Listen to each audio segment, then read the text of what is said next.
একাদশ ও দ্বাদশ শ্রেণীর প্রিয় শিক্ষার্থীবৃন্দ, ব্যবসা শিক্ষা শাখার হিসাব বিজ্ঞান প্রথম পত্র পাঠে তোমাদের স্বাগত জানাচ্ছি। আমি আফজাল আলম চৌধুরী, সহকারী অধ্যাপক হিসাব বিজ্ঞান, লাউতলী ডাক্তার রশিদ আহমেদ উচ্চ বিদ্যালয় ও কলেজ, ফরিদগঞ্জ, চাঁদপুর। প্রিয় শিক্ষার্থীরা, আশা করি তোমরা ভালো আছো, সুস্থ আছো, নিরাপদে আছো। এই কোভিড-19 সময়কালে তোমরা তোমাদের আপনজন সহ নিজ গৃহে অবস্থান করছো, নিজের ঘরে অবস্থান করে পড়ালেখা নিয়মিত চালিয়ে যাচ্ছ বলে আমি আশা রাখি। ব্যবসা শিক্ষা শাখার প্রিয় শিক্ষার্থীরা, তোমরা জানো আমরা ধারাবাহিকভাবে এই ক্লাসগুলো পরিচালনা করছি, যা অনলাইনে শিক্ষক বাতায়ন সহ সব ধরনের বেশ কয়েকটি মাধ্যমে প্রচার করা হচ্ছে। আজ হিসাব বিজ্ঞান প্রথম পত্রের পঞ্চম অধ্যায় নিয়ে আলোচনার কথা রয়েছে। শুরুতেই আমি জানতে চাই এই অধ্যায় সম্পর্কে তোমাদের কতটুকু ধারণা রয়েছে। হিসাব বিজ্ঞানকে ব্যবসায়ের ভাষা বলা হয়। ভাষা যেমন মানুষের মনের ভাব প্রকাশের মাধ্যম, তেমনি হিসাব বিজ্ঞানীগণ কিছু পদ্ধতি, প্রথা, নিয়ম প্রবর্তনের মাধ্যমে হিসাব তত্ত্ব ব্যবহারকারীদের সর্বসম্মত বোধগম্য করার জন্য প্রচেষ্টা চালিয়ে যাচ্ছে। বলতে পারো কি, হিসাব বিজ্ঞানীদের এই প্রচেষ্টার ফসলকে আমরা কি নামে অভিহিত করি? প্রিয় শিক্ষার্থীরা, ব্যবসায়ের ভাষা হিসাবে হিসাব বিজ্ঞান কিছু পদ্ধতি, প্রথা, নিয়ম প্রবর্তনের মাধ্যমে সর্বসম্মত বোধগম্য করার যে প্রচেষ্টা, সেই প্রচেষ্টার ফসলকে আমরা যে নামে অভিহিত করি সেটা হলো আমাদের আজকের পাঠ।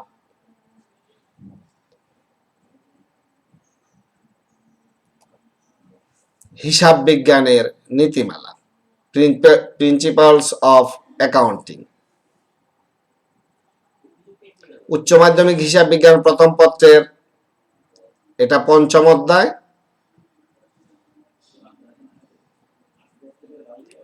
আজকের এই পাঠ থেকে আমরা কি শিখন ফল অর্জন করব, এই পাঠ শেষে আমরা কোন কোন বিষয়গুলো অবহিত হব, ধারণ করব, সেটা হলো শিখন ফল। প্রিয় শিক্ষার্থীরা, আজকের এই পাঠ শেষে আমরা হিসাব বিজ্ঞানের নীতিমালা কি তা বলতে পারবো। হিসাব বিজ্ঞানের নীতিমালা প্রণয়নে আন্তর্জাতিক কমিটির নাম ও প্রতিষ্ঠা সম্পর্কে বলতে পারবো। হিসাব বিজ্ঞানের রীতি, ধারণা ও প্রথা কি তা লিখতে পারবো। হিসাব বিজ্ঞানের নীতিমালা প্রণয়নে বিভিন্ন কমিটির নাম বলতে পারবো এবং হিসাব বিজ্ঞানের নীতিমালা ভাগ সম্পর্কে বিস্তারিত বলতে পারবো। প্রিয় শিক্ষার্থীরা, আমি আবারও বলছি, আজকের এই পাঠে আমাদের লক্ষ্যমাত্রা আমরা যে শিখন ফল অর্জন করব বলে মনে করি। আশা করি তোমরা হিসাব বিজ্ঞানের নীতিমালা কি সেটা বলতে পারবে, হিসাব বিজ্ঞানের নীতিমালা প্রণয়নে আন্তর্জাতিক কমিটির নাম ও প্রতিষ্ঠা সম্পর্কে বলতে পারবে, হিসাব বিজ্ঞানের রীতি, ধারণা ও প্রথা এগুলো লিখতে পারবে, হিসাব বিজ্ঞানের নীতিমালা প্রণয়নে বিভিন্ন কমিটির নাম, নীতিমালার ভাগ সম্পর্কে বিস্তারিত বলতে পারবে। হিসাব বিজ্ঞানের নীতিমালা সকল ব্যক্তির নিকট গ্রহণযোগ্য করার জন্য বিশিষ্ট হিসাব বিজ্ঞানীগণ সর্বসম্মতভাবে যে সকল পদ্ধতি, নিয়ম, ধারণা ও প্রথার প্রচলন করেছেন তাকে হিসাব বিজ্ঞানের নীতিমালা বলা হয়। আর এগুলো সর্বজন স্বীকৃত বিধায় সর্বজন স্বীকৃত হিসাব বিজ্ঞান নীতিমালা বা জেনারেলি অ্যাকসেপ্টেড অ্যাকাউন্টিং প্রিন্সিপালস, যাকে সংক্ষেপে বলা হয় গ্যাপ GAAP গ্যাপ নামে অভিহিত করা হয়। তাহলে আমরা বলতে পারি যে হিসাব বিজ্ঞানের নীতিমালাগুলো প্রণয়ন করার জন্য বিশিষ্ট হিসাব বিজ্ঞানীগণ সর্বসম্মতভাবে কিছু পদ্ধতি, নিয়ম, ধারণা, প্রথার প্রচলন করেছেন। সেগুলো সর্বজন স্বীকৃত বিধায় এগুলোকে বলা হয় জেনারেলি অ্যাকসেপ্টেড অ্যাকাউন্টিং প্রিন্সিপালস বা gap, GAAP gap.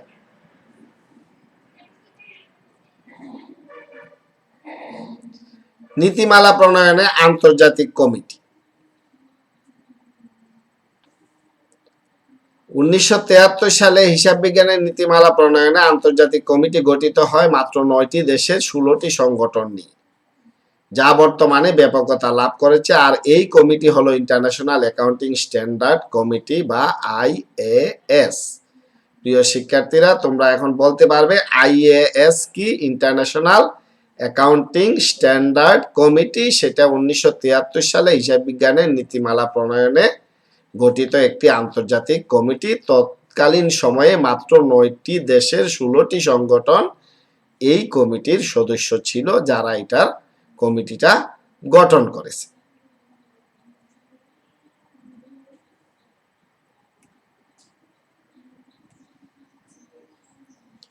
Chartered accountants, international federation of accounting, international journal of accounting finance in Asian Pacific, IJAFAP, FASB financial accounting standard board, SEC securities and exchange commission, IFA international federation of accounting. হিসাব বিজ্ঞানের দিন দিন উন্নতির এই আজকের এই পর্যায়ে আনার পিছনে অনুমান, নীতি, সীমাবদ্ধতা বাস্তবায়নে কাজ করছে এই প্রতিষ্ঠানগুলো। প্রিয় শিক্ষার্থীবৃন্দ,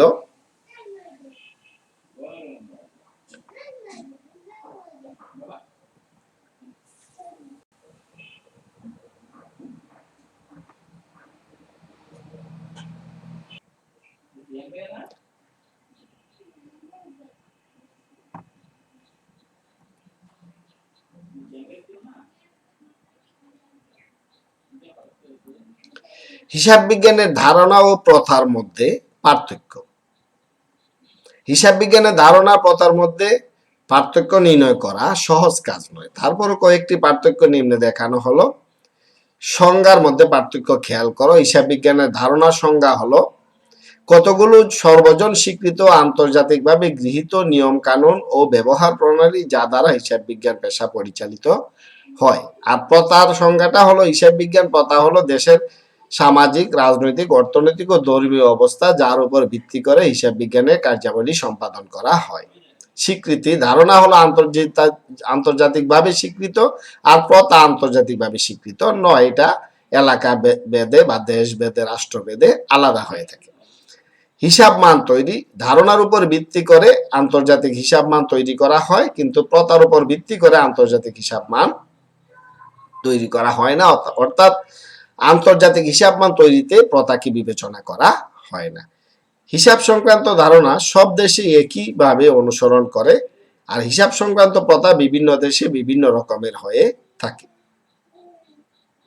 হিসাব সংক্রান্ত কাজকে বহুল গ্রাহ্য নীতি দ্বারা নিয়ন্ত্রণ করার লক্ষ্যে হিসাব বিজ্ঞানের ধারণা প্রণীত, আর প্রতিষ্ঠানের চাহিদা পূরণের লক্ষ্যে হিসাব বিজ্ঞানের সীমাবদ্ধতাগুলোর আলোকে প্রণয়ন করা হয়ে থাকে হিসাব প্রথা।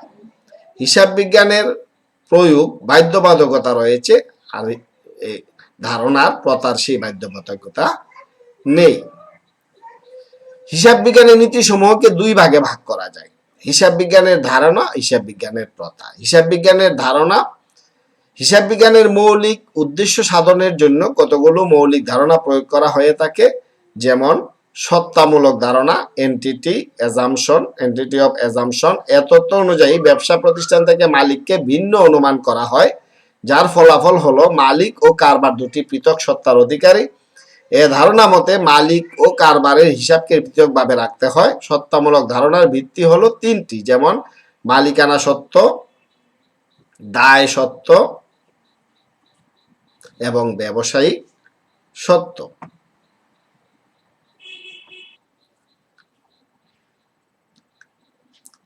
ধারণার মধ্যে রয়েছে চলমান প্রতিষ্ঠান ধারণা, গোয়িং কনসার্ন অ্যাজাম্পশন। হিসাব বিজ্ঞানের এই ধারণা অনুযায়ী কতিপয় স্বল্পমেয়াদী প্রতিষ্ঠান ছাড়া অন্যান্য প্রতিষ্ঠানসমূহ নির্দিষ্ট কাল পর্যন্ত সচল থাকবে। এ নীতির কারণেই আয় ও ব্যয়কে মূলধন ও মুনাফা জাতীয় ব্যয়ে বিভক্ত করা হয়েছে। প্রিয় শিক্ষার্থীরা, তোমাদেরকে যদি প্রশ্ন করা হয় আয় ব্যয়কে মূলধন ও মুনাফা জাতীয় ভাগে বিভক্ত করা হয় কোন ধারণার প্রেক্ষিতে, তোমরা বলবে চলমান প্রতিষ্ঠান ধারণার প্রেক্ষিতে বা গোয়িং কনসার্ন অ্যাজাম্পশন। এ ধারণার উপর ভিত্তি করে ব্যবসা প্রতিষ্ঠানের আর্থিক অবস্থা বিবরণী প্রস্তুত করা হয়। স্থায়ী সম্পদের ক্ষেত্রে তার আয়ুষ্কাল পর্যন্ত অবচয় ধরতে হয় এবং আর্থিক বিবরণীতে প্রদর্শিত সম্পত্তিগুলো হতে অবচয় বাদ দিয়ে দেখানো হয় চলমান প্রতিষ্ঠান ধারণার প্রেক্ষিতে। হিসাব কাল ধারণা, ব্যবসা প্রতিষ্ঠানের নির্দিষ্ট কাল পর্যন্ত চলতে থাকবে, শুধুমাত্র নির্দিষ্ট জীবন শেষ হলেই হিসাব নিকাশ করা হবে, এটা কাম্য নয়। ব্যবসা প্রতিষ্ঠানের হিসাব নিকাশ কিন্তু সময়ে সময়ে করা হয়।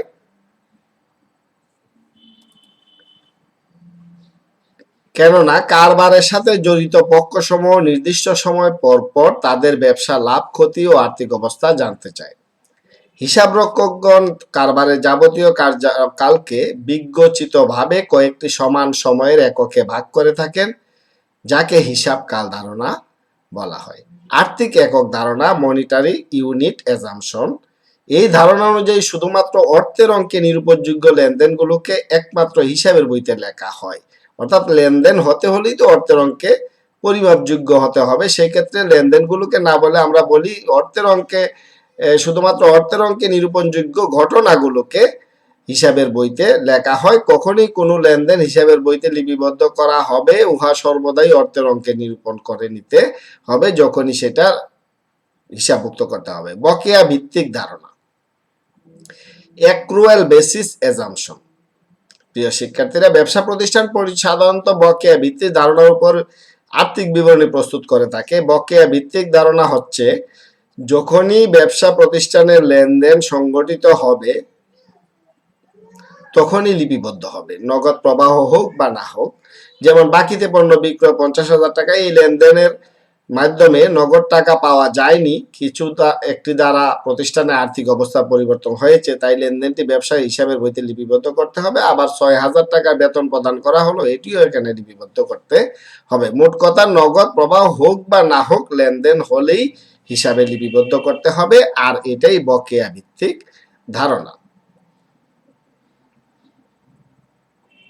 হিসাব বিজ্ঞানের নীতিমালা, হিসাব বিজ্ঞানের নীতিমালাকে 4 ভাগে ভাগ করা যায়: ঐতিহাসিক ব্যয় নীতি বা ক্রয় মূল্য নীতি, রাজস্ব স্বীকৃত নীতি, মিলকরণ বা ব্যয় স্বীকৃতির নীতি এবং পূর্ণ প্রকাশ নীতি।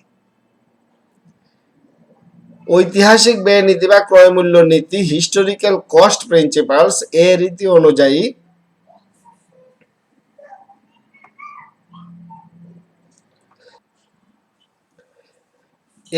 অনুযায়ী কোনো আয়, ব্যয়, সম্পদ, দায় ও মূলধন সংক্রান্ত লেনদেন সংঘটিত হওয়ার সময় যে মূল্যে হিসাবভুক্ত করা হয়ে থাকে ওই একই মূল্যে বিশদ আয় বিবরণী আর্থিক অবস্থার বিবরণীতে দেখাতে হবে। 2. রাজস্ব স্বীকৃত নীতি, রেভিনিউ রিকগনিশন প্রিন্সিপাল। রাজস্ব স্বীকৃত নীতি বলতে বোঝায় যে হিসাব বছরে আয় অর্জিত হয়েছে সেই হিসাব বছরে তা হিসাবভুক্ত করতে হবে। এই নীতি অনুযায়ী যদি হিসাব বছরে ক্রেতার নিকট পণ্যের মালিকানা সত্ত্ব হস্তান্তরিত হয় বা কোনো সেবা প্রদান সম্পন্ন হয়, এর ফলে পণ্য ক্রেতা বা সেবা গ্রহীতার নিকট হতে অর্থ আদায়ের অধিকার সৃষ্টি হয়, তখন তা আয় হিসাবে লিপিবদ্ধ করা হয়।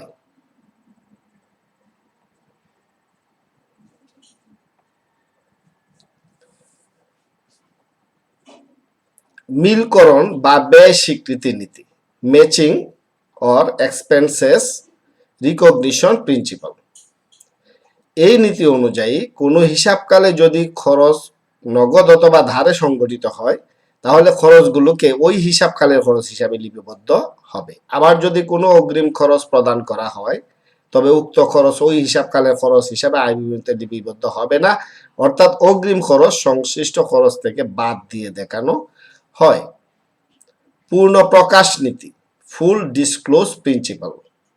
এই নীতি অনুসারে আর্থিক বিবরণীতে প্রতি বছরে অভ্যন্তরীণ এবং বহিস্থ ব্যবহারকারীর নিকট গুরুত্বপূর্ণ ও আলোচিত তথ্যগুলো পূর্ণ প্রকাশ করা হয়। হিসাব বিজ্ঞানের প্রথা, অ্যাকাউন্টিং কনভেনশন। এর আগে আমরা আলোচনা করেছি কনসেপ্ট অফ অ্যাকাউন্টিং, হিসাব বিজ্ঞানের নীতি ও রীতি। আর এখন আমরা আলোচনা করছি প্রিয় শিক্ষার্থীরা হিসাব বিজ্ঞানের প্রথা বা অ্যাকাউন্টিং কনভেনশন। হিসাব সংক্রান্ত যাবতীয় কার্যকলাপ সুষ্ঠুভাবে সম্পাদন করার জন্য যে সকল প্রচলিত রীতি ও আচরণবিধি মেনে চলে আর্থিক প্রতিষ্ঠানসমূহের আর্থিক বিবরণী এর তথ্যসমূহ সঠিক, সহজ, সাবলীল ও অর্থবহভাবে আগ্রহী পক্ষসমূহের নিকট উপস্থাপন করা হয়, তাই হিসাব সংক্রান্ত প্রথা, যথা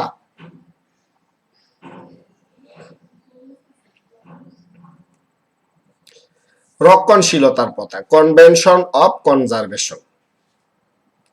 রক্ষণশীলতা হিসাব বিজ্ঞানের একটি রক্ষণাত্মক নীতি যা প্রতিটি মানুষের সাধারণ চেতনার মতো কাজ করে। এর প্রকৃত অর্থ হলো এই যে যেখানে অনিশ্চয়তা বিরাজমান সেখানে নিজেকে নিরাপদ অবস্থানে রাখাই বুদ্ধিমানের কাজ। ব্যবসা প্রতিষ্ঠানের লাভের চেয়ে লোকসানের বিষয়ে অধিক সচেতন হওয়াকে হিসাব শাস্ত্রে রক্ষণশীলতার নীতি বলা হয়।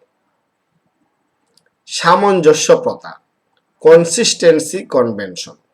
এই প্রথা অনুসারে একটি প্রতিষ্ঠানের সঠিক হিসাব নিকাশ সংরক্ষণের জন্য প্রকৃত নিয়ম, রীতি, নীতি ক্রমান্বয়ে অনুসরণ করা হয়। অর্থাৎ হিসাব রক্ষণাবেক্ষণে একবার যে নীতি বা পদ্ধতি ব্যবহার করা হয়েছে তা প্রতিটি হিসাবকালে ব্যবহার করতে হয়।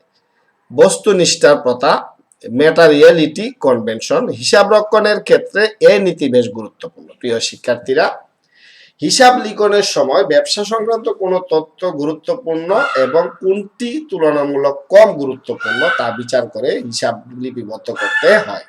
শিল্প চর্চা, ইন্ডাস্ট্রি প্র্যাকটিসেস।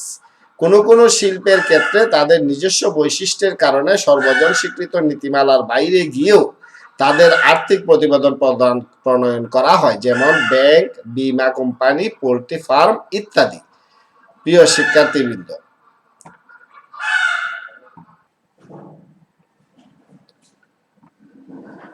সামঞ্জস্য প্রথা, কনসিস্টেন্সি কনভেনশন। এই প্রথা অনুসারে একটি প্রতিষ্ঠানের সঠিক হিসাব নিকাশ সংরক্ষণের জন্য প্রয়োগকৃত নিয়ম ও রীতিনীতি ক্রমান্বয়ে অনুসরণ করা হয়, অর্থাৎ হিসাব রক্ষণে একবারেরটা প্রতিবারই ব্যবহার করা হয়। শিল্প চর্চা, ইন্ডাস্ট্রি প্র্যাকটিসেস।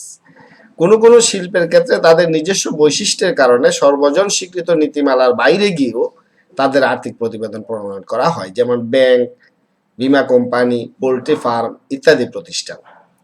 ব্যয় সুবিধার সম্পর্ক প্রথা, কস্ট বেনিফিট কনস্ট্রেইট। হিসাব বিজ্ঞান কোনো ব্যবসা প্রতিষ্ঠান সম্বন্ধে কি কি তথ্য প্রদান করবে বা কি কি তথ্য সংরক্ষণ ও তৈরি করবে তা নির্ভর করে তথ্য তৈরি ও সংরক্ষণ করতে যে খরচ হয় উহার সাথে উক্ত তথ্য হতে প্রাপ্ত সুবিধার সম্পর্কের উপরে নির্ভর করে। যদি তথ্য সংরক্ষণ ও তৈরির খরচের তুলনায় উক্ত তথ্য হতে প্রাপ্ত সুবিধা বেশি হয় তবেই হিসাব বিজ্ঞানে ওই সমস্ত তথ্য তৈরি ও সংরক্ষণ করা হয়।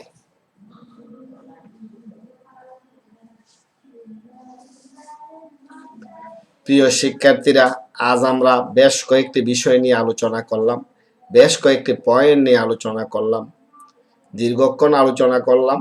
এই পয়েন্টগুলো আশা করি তোমরা মনে ধারণ করেছ।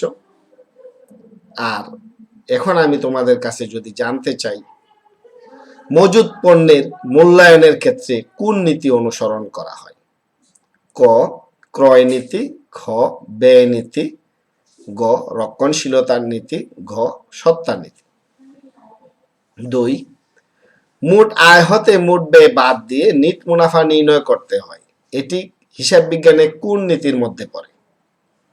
ক চলমান ব্যবসায়ের নীতি, খ মিলকরণ নীতি, গ আয় নীতি, আর ঘ ব্যয় নীতি। নাম্বার 3 স্থায়ী সম্পত্তি ক্রয় হিসাব বিজ্ঞানের কোন নীতি অনুসরণ করা হয়? ক্রয় মূল্য নীতি, ব্যয় নীতি, রক্ষণশীলতার নীতি নাকি মিলকরণ নীতি? 4 কারবারে আর্থিক মূলধন আনয়ন করলে এটি কোন ধরনের নীতির অন্তর্ভুক্ত? কোন নীতির অন্তর্ভুক্ত? আয় নীতি, সত্তা নীতি, ব্যয় নীতি, মূলধন নীতি। 5, রহিম 4,000 টাকার পণ্য কাদেরের নিকট বাকিতে বিক্রয় করে, এটি কোন নীতির অন্তর্ভুক্ত? ক, অগ্রিম আয় নীতি, খ আয় নীতি, গ ব্যয় নীতি, ঘ ম্যাচিং নীতি। 6, হিসাবকাল ধারণা অনুযায়ী ব্যবসায়ের হিসাবকাল হতে পারে 3 মাস, 6 মাস, 12 মাস। নিচের কোনটি সঠিক?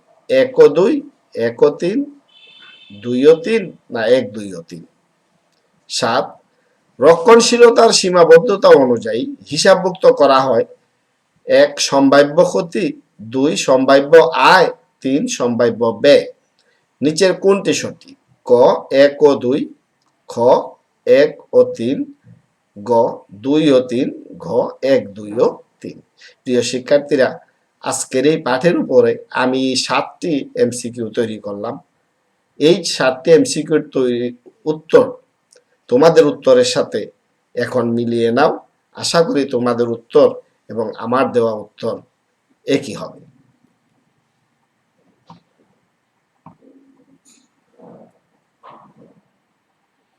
1 নাম্বার, মজুত পণ্যের মূল্যায়নের ক্ষেত্রে কোন নীতি অনুসরণ করা হয়? সেটা হলো রক্ষণশীলতার নীতি, conservation convention of accounting, conservative convention of accounting, হিসাব বিজ্ঞানের রক্ষণশীলতার নীতি, অর্থাৎ বাজার মূল্য এবং ক্রয় মূল্যের মধ্যে যেটি কম সেটি ধরতে হয়।